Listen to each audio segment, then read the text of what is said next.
M1和豹2坦克即将开赴乌克兰，俄军能轻松应对吗？这个问题可不简单。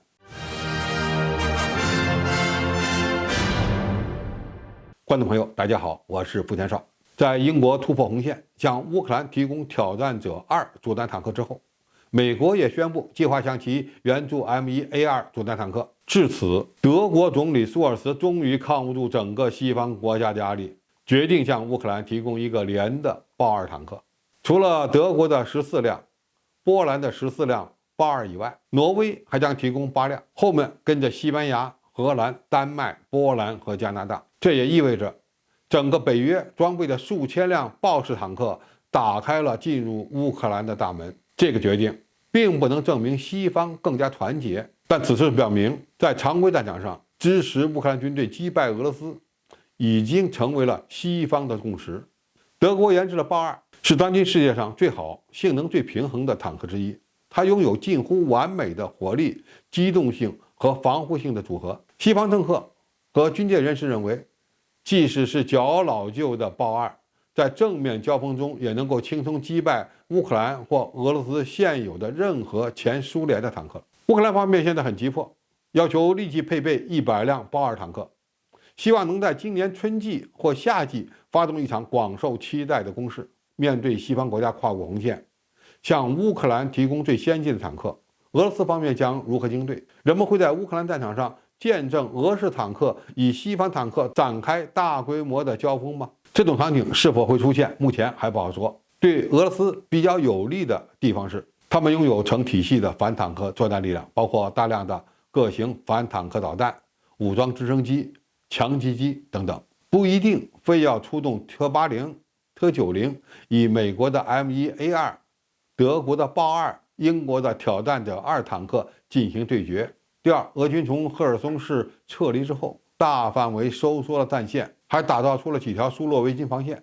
基本上解决了乌东地区兵力不足的问题，并且极大地增加了战略防御纵深。第三，西方主战坦克的型号多，后勤保障复杂，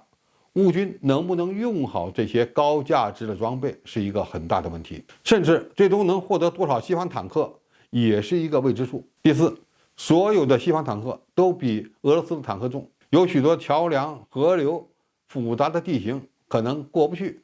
需要搭建浮桥等设施，这将会影响到他们的使用范围和机动性。那么，俄罗斯军队真的就能轻松应对西方的主战坦克吗？还不能这么说。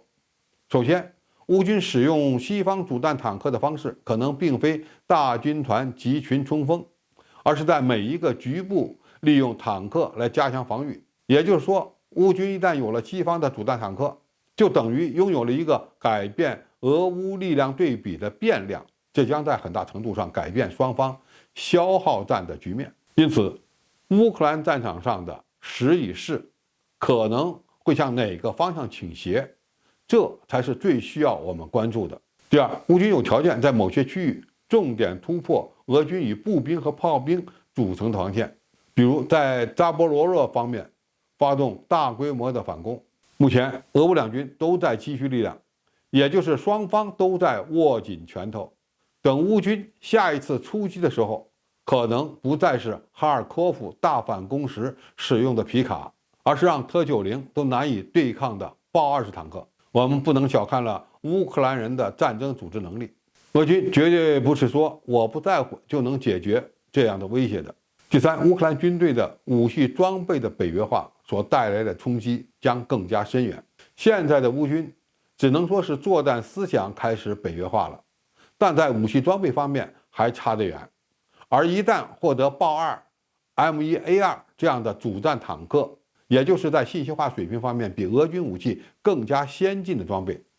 那么俄军打这场战争的难度就将大大增加。因为乌克兰根本没有去军事化，而是北约化了。就算乌克兰最终不会加入北约，乌克兰军队也等于成为了北约的看门狗，甚至能够在常规作战能力上完全抵消俄军的威慑力。这对整个欧洲大陆的地缘政治影响也将是长期和深远的。另外，完成军援主战坦克之后，西方紧接着可能就会向乌克兰提供战斗机远射程导弹。美国和欧盟国家利用军援让乌军北约化，在战场上击败俄军的意图已经暴露无遗。总体而言，西方突破军援主战坦克这条红线以后，未来的乌克兰战场将变得更加残酷，